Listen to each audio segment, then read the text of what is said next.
Haleluya, haleluya, haleluya. Mukama waffe Yesu yebazibwe. Mbalamusizaako mu linnya erisinga amannya gonna erya Mukama waffe Yesu Kristo.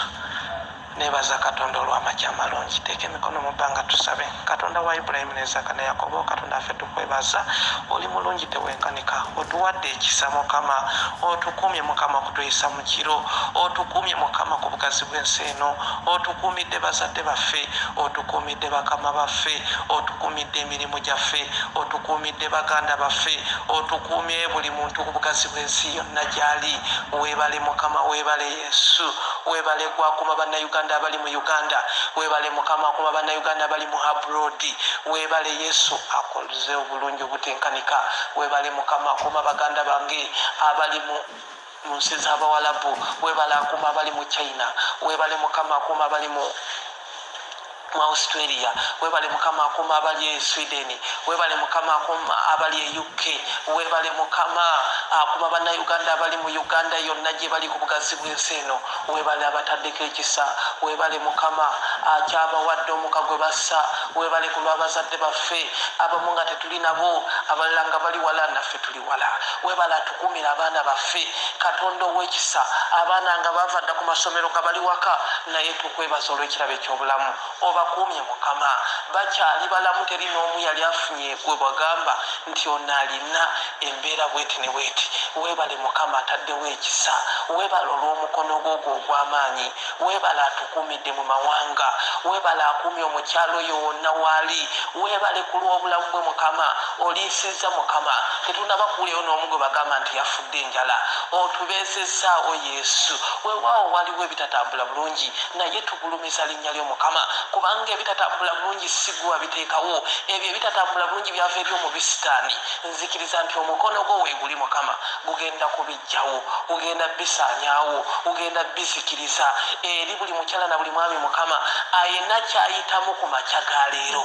Kwe kusaba kwange Mukama, wabeewo essanyu, wabeewo essanyu Mukama, omusanguleko ennaku, omusangule amaziga. Ebyawandiikibwa byogera mu Saamu 30 vasi ey'okutaano akatundu akokusatu gye kasembera kagamba nti amaziga gabaawo ekiro, essanyu lijja bukedde. Mukama amakya ga leero wabeerewo essanyu eri buli mukyala na buli mwami gwe nsaba naye mu morning breakfast, wabeerewo essanyu ku makya ga leero Mukama. Kola essanyu mu bulamu bw'omukyala oyo gwe nsaba naye ku makya ga leero, kola essanyu ku makya ga leero eri omwami gwe nsaba naye, omukyala yenna akunoonya Katonda ow'ekisa, ng'akyusa amaaso ge n'emikono gye n'ebirowoozo bye ng'atunuulidde ggwe Mukama. Omukyala oyo n'omwami oyo nkwegayiridde muviireyo, nkwegayiridde muviireyo, nkwegayiridde mulabisa omukisa, nkwegayiridde kyayayaanira, amaaso ge kye gatalabangako, amatu ge kye gatawulirangako, naye omutima gwe nga kye guyayaanira, nkwegayiridde okimuwe Mukama, nkwegayiridde okimuwe Katonda ow'ekisa, nkwegayiridde omukolera obujulizi, nkwegayiridde omusumulule. Kwe kusaba kwange Mukama, kwe kusaba kwange Katonda ow'ekisa, kwe kusaba kwange ku makya ga leero wakati mu morning breakfast, kwe kusaba kwange Yesu Omunnazaaleesi. This is morning breakfast. Amakya ga leero gye nzize nayo evudde mu kitabo ky'Okuva essula ya 33 olunya olw'12, ayina ey'oluzungu Exodus chapter 33 verse 12 rather. Egambye bweti, Musa n'agamba Mukama nti laba ondagira nti twala abantu bano full stop biri wakati mu lunyiriri, toŋŋanya kumanya gw'onontuma awamu nange, naye wayogera nti mmanyi, nkumanyi erinnya era walaba ekisa mu maaso gange. Abooluganda Yesu yeebazibwe. Neebaza Mukama olw'ennyiriri luno. Tusomako Musa ono, tumusomako ebintu bingi. Weewaawo Musa yalaba omukisa oba yalaba ekisa mu maaso ga Mukama Katonda, n'abaako assignment gy'amuwa okujja abaana ba Isirayiri mu nsi ey'e Misiri abatwale mu nsi gye yalayirira bajjajjaabwe Ibulayimu, Isaaka ne Yakobo, ensi yali ekulukuta amata n'omubisi gw'enjuki. Even now ekyabikulukuta ebyo towakana, gendayo olimbuulira. Kati ki ekyokwigano kyendiise wano? mwe muli ebibuuzo olwedda amaze okufuna assignment nga naawe bwoli eyo osaba essaala oyagala okufuna assignment oba oyagala kufuna promotion osaba saala abala tusaba kufuna salary increment naye katonda agenda kutegulula ekyamagero from nowhere akikuteeka emaaso olunamala ekikuteeka mu maaso ngaotandika okubuuza ebibuuzo bannaaye nze ate wano nakikola ntya limemba nti katonda gwosaba mulamu bw'anaaba akireese era yagenda okuyimira naawe akikole totandika kuteekawo ebibuuzo ng'ebyani ebya musa wulira ekibuuzo kya musa kyeyateekawo ngaakiteeka mu maaso ga mukama yamugamba nti ondagira nti twala abantu bano full stop n'otaŋŋanya kumanya gwonontuma awamu naye kati bamaze omuwa assignment eyokutwala abaana bajja mu nsi ey'emisiri abatwale mu isirayiri kyokka ate ayagala mbu okumanya gwanamutuma naye olwedda akutumye naawe kenyini wansi olunyiriro alwogera agamba amaliriza agamba nti era walaba ekisa mu maaso gange omaze okutegeera mukama alabye ekisa mu maaso go lwaki oba oyagalirako ebirala osabye salary increment olwaleero bukedde bagambye tukujje wano tukutadde mu bulanki ey'eggulu gwogenda okubeera maneja waayo ng'otandika ogamba bannange